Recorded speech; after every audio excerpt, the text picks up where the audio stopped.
Girl, you got some tea? Girl, with the honey and the sugar. Nah, we gonna need some wine for this one. Well, wine me, please.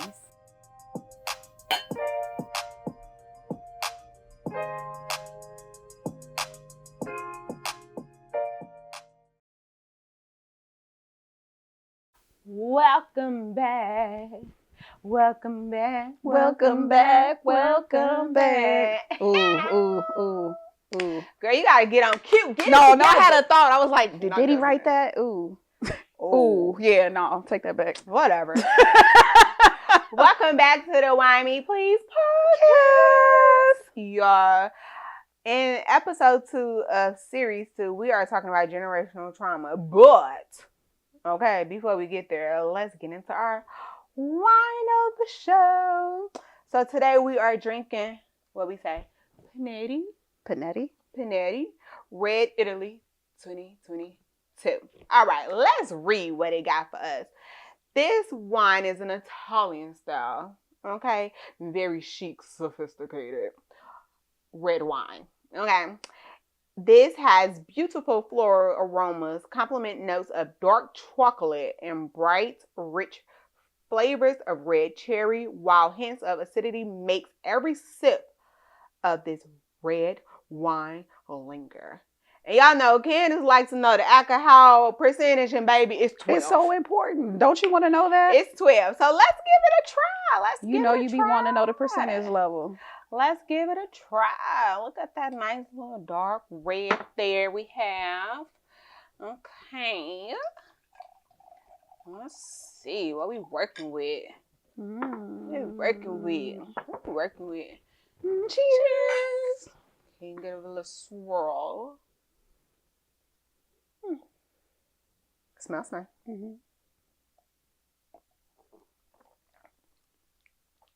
It's not that sweet. It's not that sweet, but it's not that bold, and it's not that dry. Yeah, it's only like a little dry. Yeah. Yeah. It could have a little bit more flavor, I guess. If that makes sense. I'm like, I ain't tasting it's no not cherries. bold, but it's not. Yeah. It's very subtle. Yeah. It's not fruity, but it's not. I feel it's. Are you tasting chocolate? I taste dark chocolate. Okay. Like, let it sit on your tongue That a little makes bit. sense. Pause. Let it sit on your tongue a little bit. And when it dries up, it starts to taste like dark chocolate. Got it.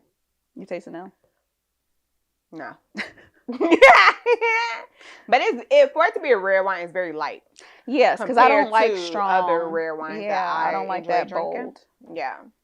This is like a summer red wine, I feel like. Yeah, we got a lot of summer stuff. Y'all did good. Y'all topping the summer off good with these choices. Y'all got some good stuff. Let's get into our charcuterie. Okay, this presentation. Can we just? We got our little Gouda. Okay, we got our summer sausage, our mixed nuts, our olives, and of course you gotta have a good old little veggie cracker. Okay, so we've had all of these except the Gouda in some of the other episodes. So let's do a little Gouda taste. Gouda, baby. I like Gouda cheese. You ever put Gouda cheese in your macaroni? Yes, somebody put me on to that. Shout out to them. So good. You know, I always gotta. Here she go with her cheese and oh crackers. my God, like I she messed up the presentation. Lunchable. You know I did. She always trying to make her a little lunchable. I am.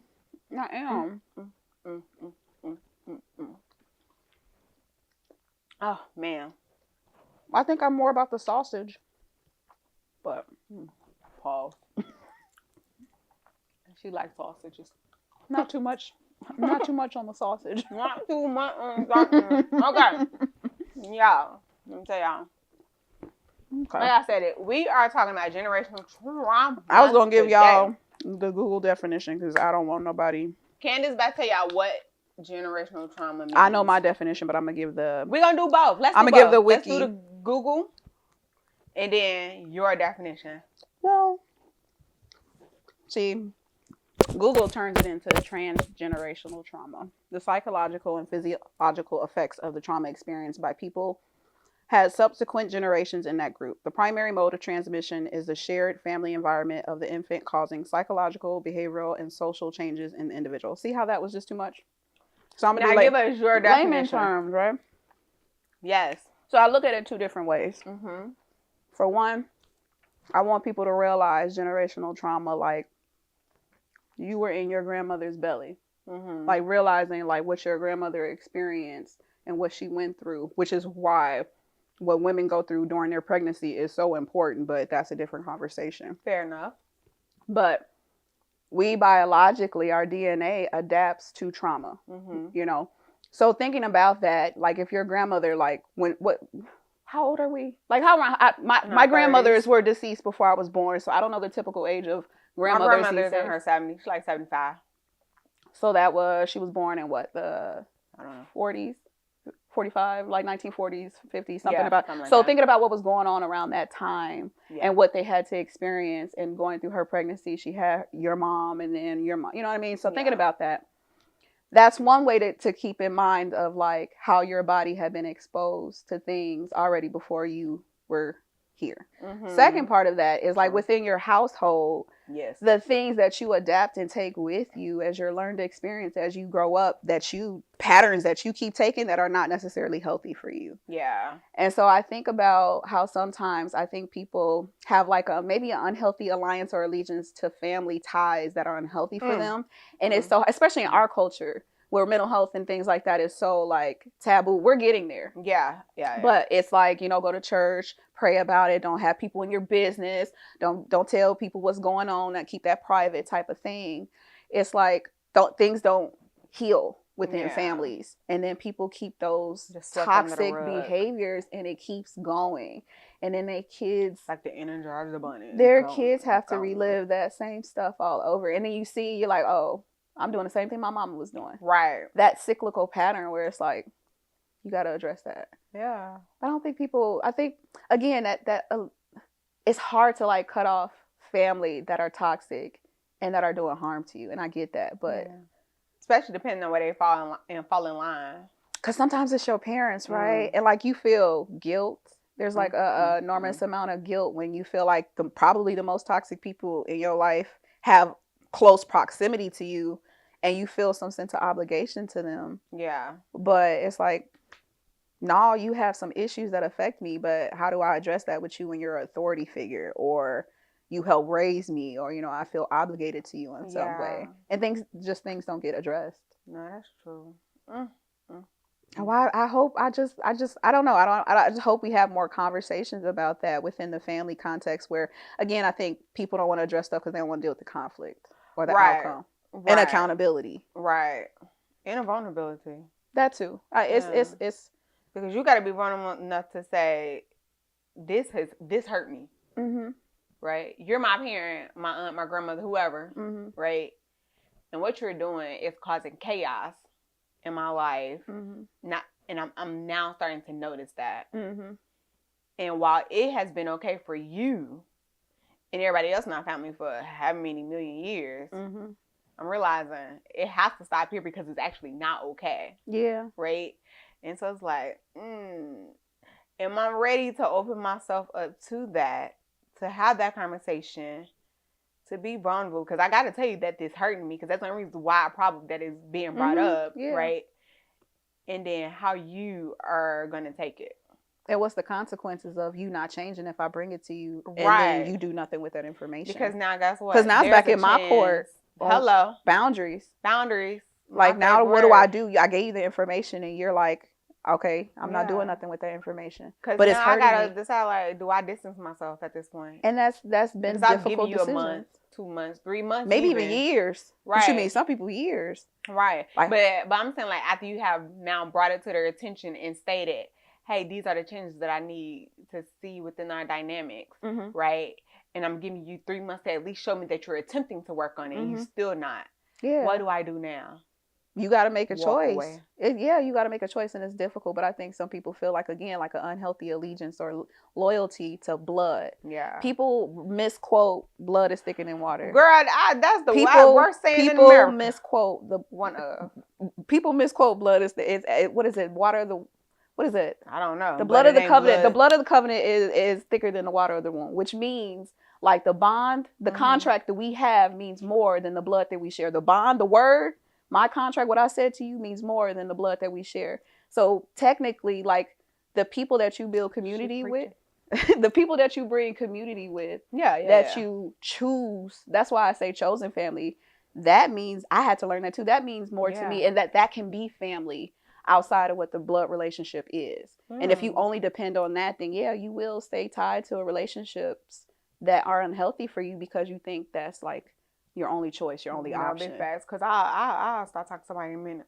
Oh, I have cut parents. I will cut. We have our moments. I have cut parents off, like, oh, not, you're on pause. I'm not talking to you. Yeah. Because here's the thing, like, I love you and I respect you, but I'm also going to be real with you. And my mom used to call me ice baby. Because my thing is like, I don't have to be disrespectful. I don't have to call you out your name. I don't have to demean you, but I'm going to tell you the truth. Right. And I'm not going to not say how I feel about the situation. And if you tell them the truth, they say you disrespectful. I'm being disrespectful. And I don't appreciate nothing.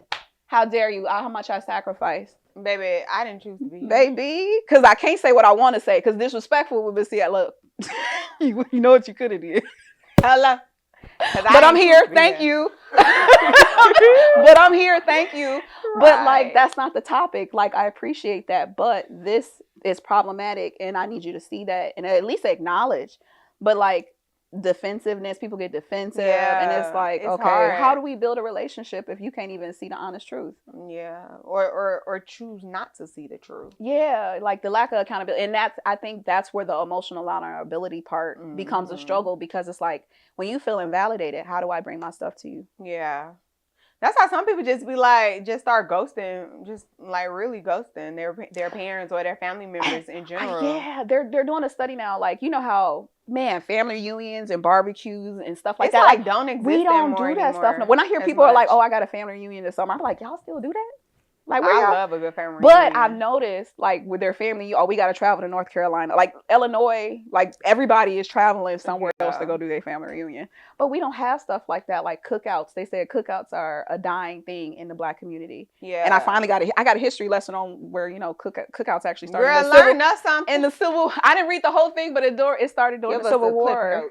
It started during the Civil War times. It was like a sense of community. It was helping each other out. So it was just like, like, let's bring that back. Yeah. You know, we do have a individualistic mindset of like, people start their families, they start kind of building within their own households. And if they have disconnected from their family, again, that person and those kids become their whole entire world. Yeah. And there is a disconnect from having like a sense of family. Yeah. But they don't realize, like, you can build a sense of family community with your friends and other people. It don't have to be like those toxic relationships. Yeah. If you did have to assert that boundary. No, that's true. And I think not enough people are asking why they disconnected. Because, like, yeah, I got married. I started having kids. This is my family now. Oh, they being bougie, or they acting brand new, or they acting different, or they act like they better than us. Have you ever thought to ask why your child or your relative is now doing that? Because they now have a family that they are trying to protect. A piece that they have built, because you couldn't protect. You couldn't protect my piece. I'm gonna make sure at least my kids get it. Because I know every time I come around you, it's drama. Hello, and that's the thing. Or that uncle that be looking weird is there. Yeah, and it's like, and I told you, not me personally, but like I told you, hey, this person makes me uncomfortable, but yet you still force them around that person. Yeah, right. All that plays into generational trauma, like, and so when millennials, because millennials are really big on, like, at this point, protecting peace. And they're like, yes.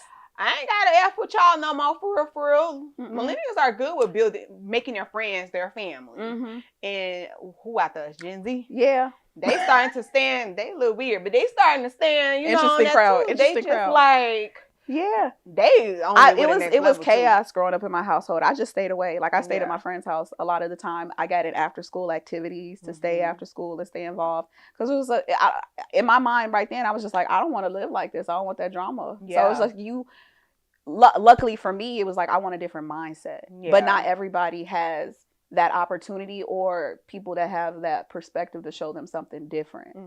And so you get so connected, and so that trauma bond,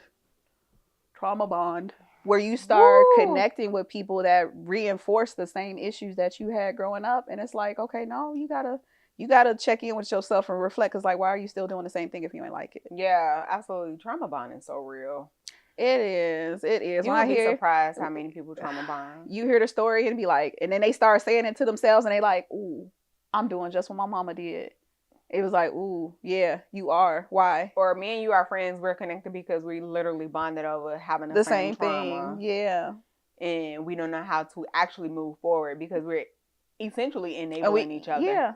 And that's all we can relate on is that one topic. We ain't got no other diverse conversation. None. It's about that one thing that we gonna keep beating over the head and be just self-deprecating. Like, why are you guys friends? Yeah, because his dad did this and my dad did the same thing. Right.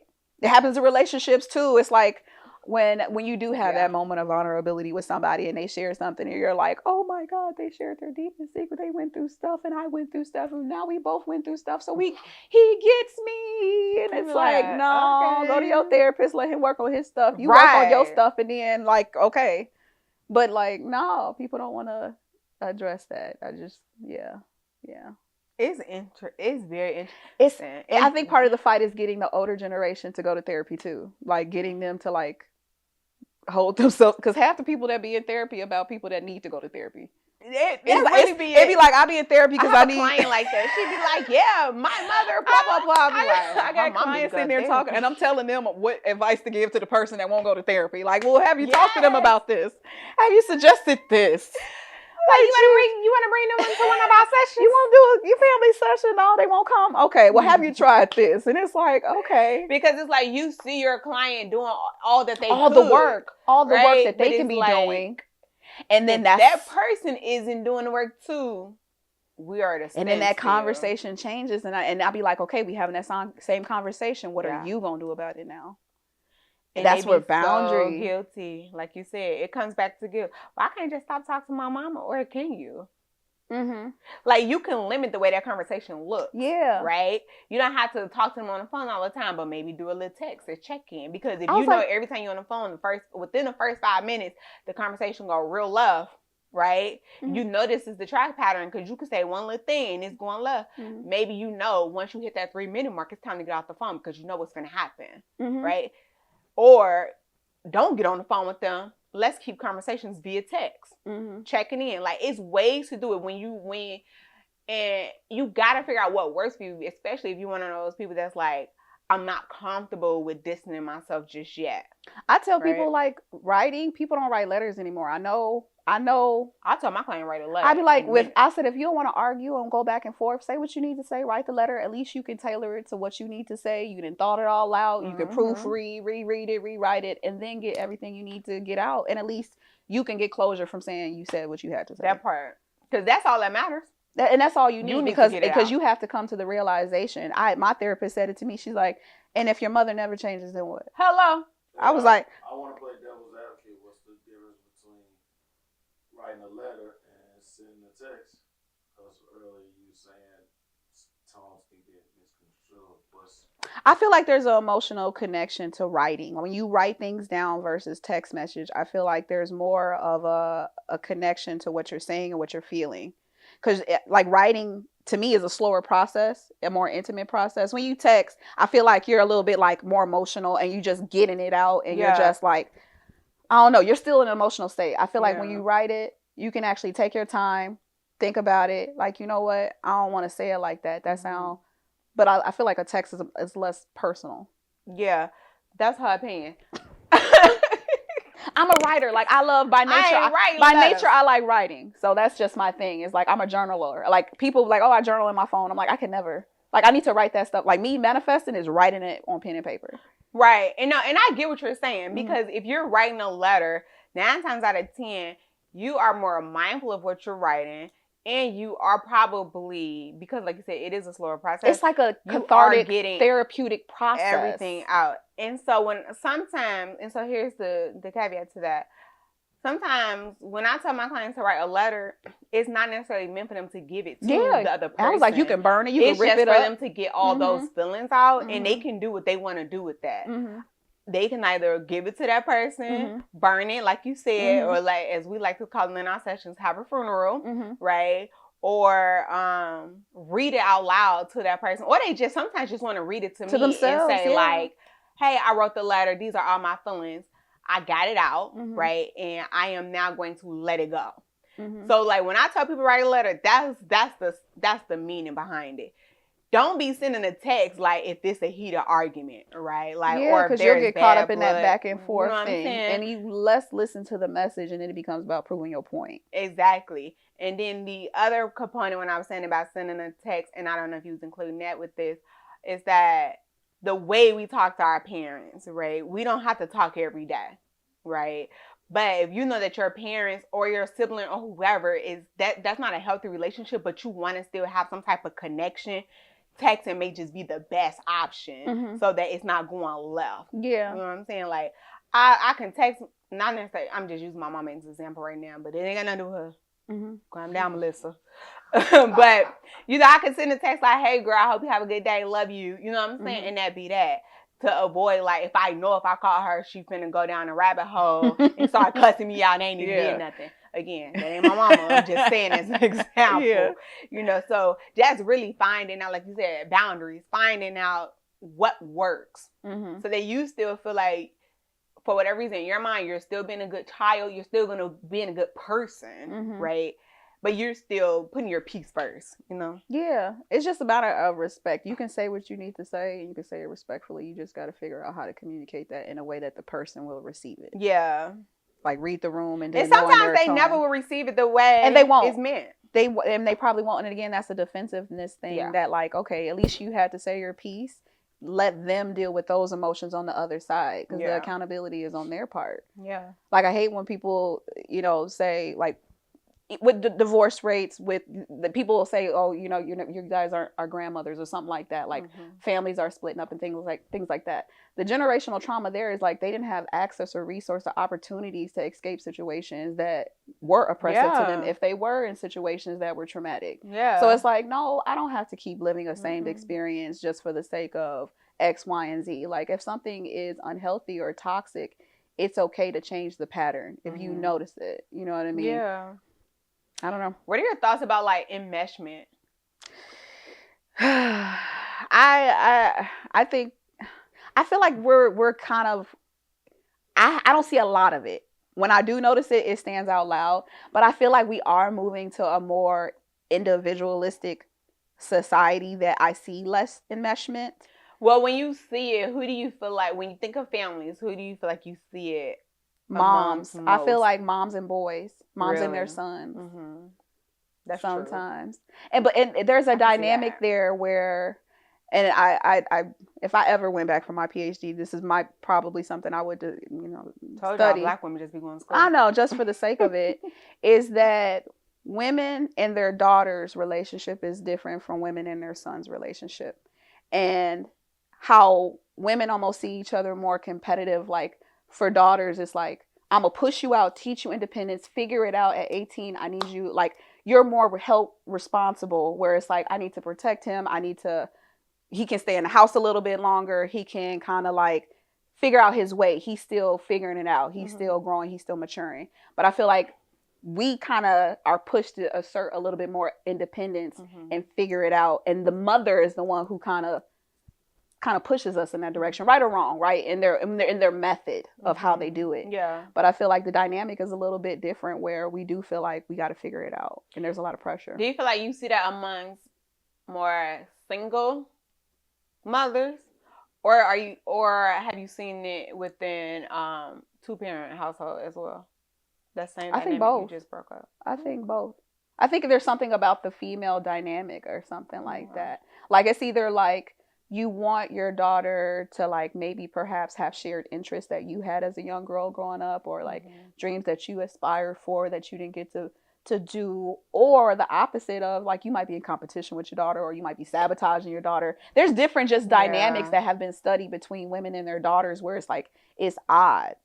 I don't know so much about the boys has been studied as much, but I know there's been studies that I've read just about the women dynamic with their daughters, where it's just like, why is it? What the study? What is it? Is it electro complex or something like? I don't know. The electro complex is like mothers and their sons, where it's like not ancestral, but it's almost like very nurturing. It's way more nurturing with the boys than it is girls.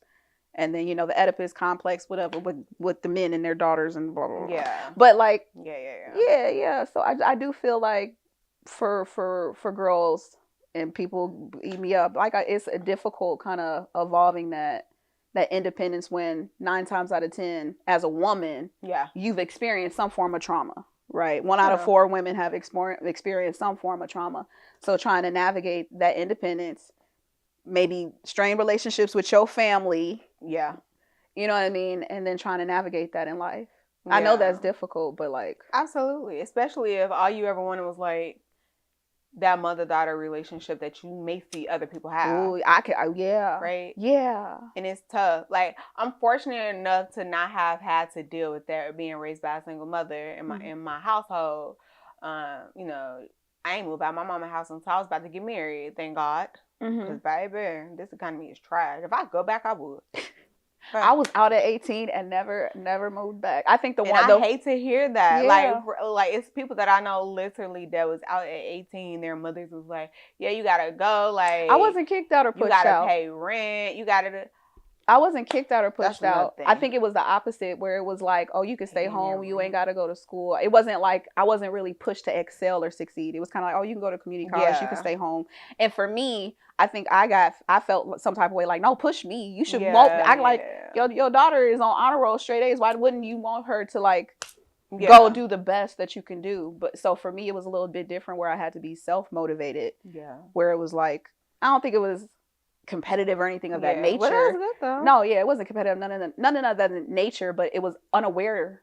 Being unaware. I'm a first generation college student, so I was just about to ask. You can't direct me or tell or guide me in certain ways that you've never lived. Know. Yeah, you don't know nothing about it. So she couldn't teach me those waters. She only knows what she knows. Exactly. And she talks what she knew, which is why you got the space of, if that's what you want to do. Right. It was pretty much like, yeah, fine. Are you sure? Because she don't know her fear. It was her fear. It was like, are you sure you want to do that? I'm like, yeah, I'm sure. I want to do something different. That was me. Like, I want to do something different. I don't want to stay in this town. I want to stay in this town. Am I in the cornfields now? Yes. But I'm in the cornfields now. But at the time, it was like, no, I want to try something different. And I think that if I did stay in the suburbs and I took that path, like, they would have been okay with that. My family would have been okay with that. Yeah. Because it's normal. Yeah. And it's like, no. You got to push yourself a little bit to do something different. Yeah. And some people don't have that, like, but I also think like mentors and again, that community. Had you not probably the people seen those around other me, components, exactly, you probably wouldn't have known better either. Right, exactly. That's why I was like, I kind of stayed up under my friends and saw what they were doing. Yeah. And I was like, oh, you're in sports, I'm gonna join sports. Oh, you stay after for junior board, I'm gonna stay after for junior board. Yeah. And then that helped me kind of develop like, oh yeah, I want to. Oh, like I didn't know. Like to do and stuff like that. Oh yeah. So I was grateful for that experience. But had not I had built community outside of my family and thought that was my only option, I wouldn't know. Yeah. Oh, that's true. And so many people are like that too. They think that that's their only option. Whatever that they're presented with at home, they think that's the only option. Or the only thing they deserve or can do. Like I've heard people say, I can't do that. I can't go to school. That's too hard. Yeah. Ain't nobody in my family go to school. Right. Or how I'm gonna pay for it, just unaware of like what reresources. Even though that stuff is expensive, and yes, but they can go to hell with them debts. They can go to hell with them debts. But because I gave it to the Lord. He paid it on the cross. Hello. Won't he do it? But yeah, you will let your family talk their fears into you. And yes, that happens a lot. That happens a lot. People talk or speak fear into their kids or even just the youth in their families. And then that sticks with them if they have no one else giving them the opposite. You know what I'm saying? Solo traveling. My last birthday, I did 10 days in Jamaica, and like and my whole family was like, "You going by yourself?" Yeah. So I'm gonna have like you not like they were so worried about my safety, but I was like, my mom has never left Illinois. She has never left the state of Illinois. Damn. So that's why I'm big on travel. That's why I was like, nope, I gotta go. Yeah. Truthfully, for college, I wanted to go out of state. I did but too. Again, I got talked out of it with the fears of being away. That I chose, okay, I'm gonna stay in Illinois, but I'm at least go like 2 hours out. So I'm not. To me, I still feel like I did a little. Yeah, I was thankful to have had that push But I was also just like a super independent person. I did everything myself. I could tell. Can you imagine little Shanika selling lemonade outside the house? Hey, bro, I got this lemonade. I got these fruities for you. Want these little penny cookies? What's up? I knew you was selling candy bags. I knew you. I wasn't selling no candy bags, but I could have if I wanted to. Just saying, could have made me a good little money up in them elementary school hallways. But no, I was just always, and I don't know. I tell people all the time. God knew what he was doing when he was making me up in the womb. You know what I'm saying? Because I didn't need the extra motivation from other people. It was just like, I just knew I needed to do it. It was like just within. And I've always said that, like, I'm just thankful that was just naturally my mindset. I'm so thankful for that. Like, let me just do it. Like, I was in like after school programs, Upward Bound. Yeah, like me too. I was that Upward my Bound mama too, didn't even. I'll come home and be like, hey, I signed up for this. I signed myself up for everything. I heard that I could get college money if I go here. And my mama was like, okay. I'm like, you just gotta take me. Yes. You know, until I figure out the bus route to get there, and I'm out. You know what I'm saying? Like, I did a lot of stuff on my own. It started out my competitiveness. It was just like, okay. I think I started out competitive, and then it was like actually a goal. But at first, like I can remember in grammar school, like wanting to be the first one done on my test, and like if I didn't have straight A's, like I want to see what your papers say. What grades you get? Oh, you got an 88. If you got an 88%, I want an 89. Like I want to make sure that I'm doing better than everybody else in the room. What was your valedictorian? I was number 7 in my high school class. What about elementary? 8th grade? 3. Oh, okay. I think I was number 3 in my 8th grade too. Boom. Yeah, smart girls. But yeah, I was like, what you got on your test? Like, no big facts. I was one of them. I was like, okay. I was mad when I wasn't salutatorian. I was like, y'all niggas lying. Recount my GPA. I want a salutatorian. And you know what messed me up? Physics, but we're not going to talk about it. In high school, I wasn't even aiming for that. 8th grade, I was on ass. I'm like, recount now. High school, I wanted to be top 5. I was mad at 7. I went to a college prep. I wasn't thinking about that. I said, look, I made it here. I graduated with straight A's, 4.0 GPA, but it was like 4.5. Grades was not a high priority in my household. Like you could, if you came in and you didn't fail, you was fine. Yeah. It didn't matter. Like it wasn't like, oh, you got straight A's, here's an extra allowance. There was no allowance. You know what I mean? It wasn't nothing motivational. It was just kind of like self-motivation to do it. Yeah. No, absolutely. But again, for them, it's not a beat up on them. They probably weren't pushed to do that well. Like it wasn't made a priority for them. So how do you expect them to make it a priority for you? No, like they figured out how to survive. They don't see education as like a route to get out. As long as you got your bills paid, you'll figure it out. That part. Instead of like following passion and desire and things like that. And then even like changing mindset of what the possibility is, you know, generational poverty. Like my mom grew up in poverty. So it's like her options were limited and what she seen was limited. So like asking her career dreams and things like that, it was like, again, a limited mindset where I had to like ask around and had to find like older women in different fields to kind of use them for guidance in that way. Yeah, absolutely. And it wasn't to shame her. It was just like, okay, let me find some mentors. Yeah. And connect to those women. I will gravitate to an older woman quickly because I could get so much. Facts. Yeah. Because it's like, especially if it's an individual, woman or man, individual that has something that you're trying to attain in life, right? You're trying to get to, right? Show me your ways. Break it down. Make it make sense. Because like you said, generational poverty is a thing. Yes. When I used to work for DCFS, like you would see that so much, right? That's where that fear comes from. And it's just like, okay, how do I help you break through this, right? You know, because they only know what they know. Like I said, where's the resources? And they don't know that it's out there. Have no clue. At all. So now you got to give it to them. You know, somebody got to give it to them. Yeah. And it's like you don't know what you don't know. And that's why I said building community and connecting with people is so important because you have to have different perspective.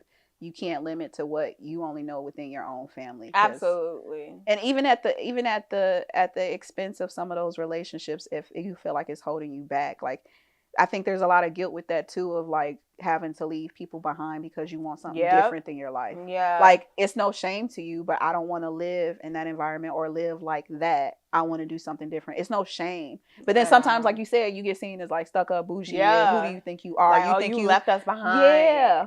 And then I can give you, I've given, 9 times out of 10, I probably give you every resource well. that I know. I've passed it on, but you chose not to utilize it. Right. Can't be mad at that. Right.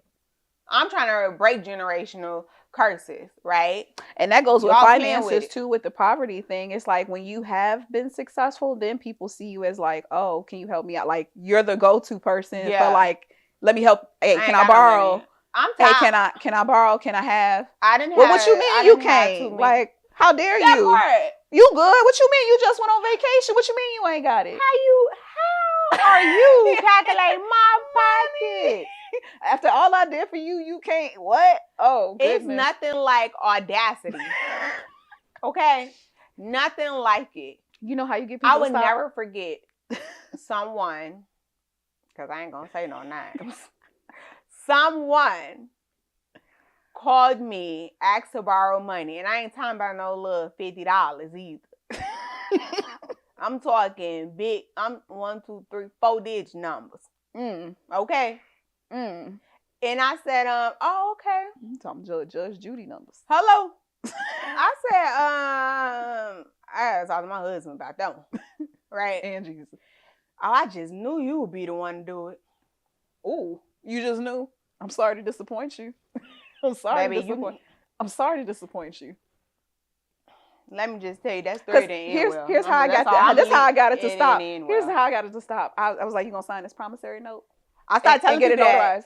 I started telling people that. What you mean? I will take your black ass to court. I will take you to court. And then if you ask me for numbers like that, I want to see your business plan. Because what are you doing? Because how you gonna pay me back? Because if you ain't got it now, how you gonna have it next week? I need to know how you gonna pay me back. All I'm gonna say is that person has ruined it for anybody to ask me money. Because although I did, because of the feeling of like guilt and stuff like that, although I did loan that person a certain amount, not exactly what they asked for, baby, I still ain't got my money back. I'm not gonna loan over a year at this point. No, I'm not gonna loan nothing that I'm ever gonna expect to get back. Cause in my mind, cause I ain't gonna let that sit in my head rent free. Cause I'm. So if I give it to you, it took me a minute to get over that. In my head, I'm gonna have to give it as a gift, and if I get it back, great. Because you ain't gonna piss me off. It was just the audacity. Oh yeah. And that same person has asked me for money more than once.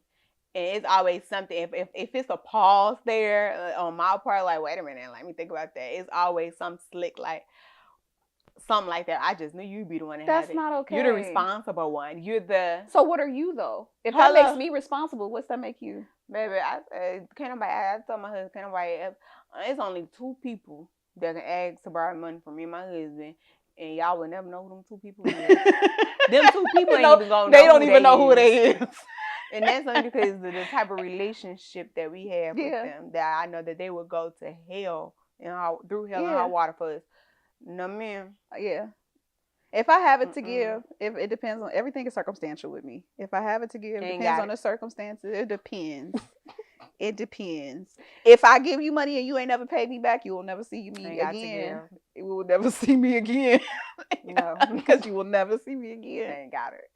Because you just ruined that relationship. And that's the thing. And it's about respect. It ain't even about the money. It's the principle. Baby, it's communicate. Because I work hard. And again, people don't understand the value of things because they don't know how hard you work for it. Exactly. So you see me. They see that little highlighted version of my life on social media. You saw the success part, but like, no, you ain't see me put hours in school and staying up studying and working 3 jobs while doing my education and almost not paying bills and stuff like that. Like, no, I had to struggle to get here too. Big so facts. Like, if I'm selfish with my time, my money, myself, that's my prerogative. Hello, selfish with your time. And that's why I asked about enmeshment and even dependency and codependency within family, right? Because that's all that shit is unhealthy. Yeah. Right? Yeah. And so when you begin to put yourself first, right, and say, you know what, I'm taking my time. Oh, you're being selfish. Why are you being so mean? Why you don't want to hang out with me? Why you don't want to do this with your family? Why you don't, like, I hear those things, not necessarily like from my family, but like a lot of my clients deal with that, right? And it's like, and they struggle with that. That guilt come back in like, well, what do I supposed to do? Continue to put yourself first, right? Because if you get tired out and you need somebody, can you honestly say they call gonna show them back? up? And that's what I said. Like, it's reciprocal at this point. Even family, if you not pouring back into me, I don't know what to do with you. You're gonna have to sit to the side, and if I got anything left, then great. But like, even like, oh, you don't see us as much. Do you come to my house? Do you come to see me? Hello. Like, it's a drive. Like, yeah, I know. I do it for you. So people swear. You live in the boonies, baby. I live 30 minutes from the city. You be all over the city. But I be like, in that time, you could have been out to my house. Yeah. And I be like, hey, I got a spare room. I don't want to hear none of it. You can stay tonight. I cook. I feed you. I'm a great hostess too. You know what I mean? I be like, look, no, you good. You know, I set that guest bedroom up real nice in a minute. She'll treat you like this. What keep the light on for you, okay? Towels, everything. Everything. I have it whole laid out. They call this Hotel Seymour, but she really could put it on Airbnb. You really could. All my guests be loving it. They're like, why is bed so soft? It's like a vacation. I was like, I gotta step my game up. I gotta put something in the corner and stuff. Cement on the pillow. Put them in the pillow and stuff. Get a sound machine and humidifier. She got humidifier. I do got humidifier in there just in case you need to use it. There you go. It's there. Got a desk. But again, right? So my family is in the suburbs, but if I'm in town, I'm gonna stay with my girl. Like, that's my sense of community and family that I have been able to build. Where it's like, I might not feel comfortable there, but I can at least stay here and pop in and visit with y'all. You know what I mean? Like, I'm still show y'all love, but I know for me, like, creating a healthy space that is good for my own mental health. Absolutely. You got to find your own peace. And, like, I think that that's what's really important. Like you said, healthy space, boundaries, finding your peace, putting yourself first, right? And it's not a selfish thing to do because when you do put yourself first, you actually show up authentically for other people. Yep.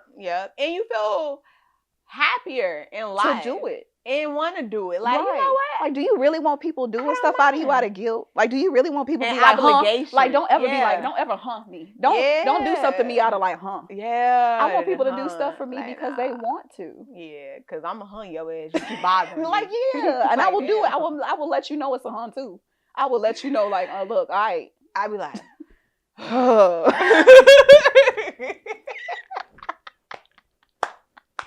I will hug you in a minute, like, oh my God, like, we doing this again. Here we go again. All right, whatever you say, let's go. No, absolutely no. But yes, boundaries is okay. It's okay to assert boundaries. I'm big on that. That's probably the biggest thing I talk about is boundaries. I love talking about boundaries and telling people to say no. All the time. It's the biggest favorite thing. word, and it's a complete sentence. It is. No, period. That's period. It. Action, verb, noun. Exclamation point, mark, all that. No. Right. No. And guess what in Spanish? Well, guess what it is? No. That's it. That's all. It ain't no but. No because. And you ain't got to over-explain it. Over-explain. You ain't got to over-explain. No. That's a sign of anxiety. Just so y'all know. I had to stop doing that. Yeah. Because I was like, I don't want them to think it's intentional or think I'm a bad person. It's because you're getting anxious about the situation. Give an excuse. It's like, no. I learned that. It's great. No. It really, life gets better after no. It does. It really does. I'd be like, no, I'm not doing that. No, I'm not doing that. No. I don't feel like doing that. No, thank you. All right, girl. Let's get these people. Okay, get these people 3 takeaways for how to overcome generational trauma. What will be your top 3? Assert your boundaries. Assert your boundaries. Assert your boundaries. No is a complete sentence. No is a complete sentence. And then communication. Like, it's okay to check people and check yourself. Like, self-evaluation is big. Yeah. So self-evaluate. Like, what are you picking up that's like unhealthy? What are you repeating that's unhealthy? If you know you didn't grew up with some stuff, why are you repeating that? Get help. That's my takeaway. Go to therapy. Go to therapy.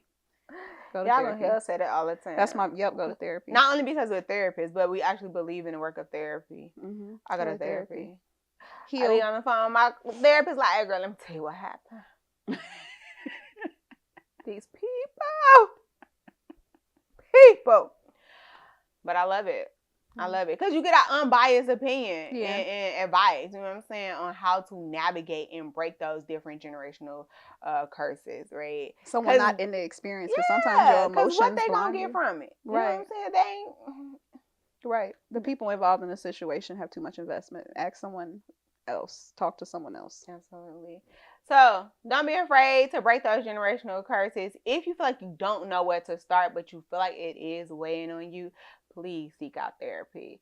Somebody that can like really for real give you an unbiased opinion and like help you like sort out all those thoughts and determine what's the best way, right, to navigate it for you that make you feel comfortable. Yeah, because everybody's situation ain't the same either. Yeah, so. Absolutely not. This is not a one-size-fit-all type of situation. Okay. So, as always, y'all, follow us on all social media platforms at Why Me Please Podcast. And y'all know what it is. We're not just a podcast for tea. So, why me please?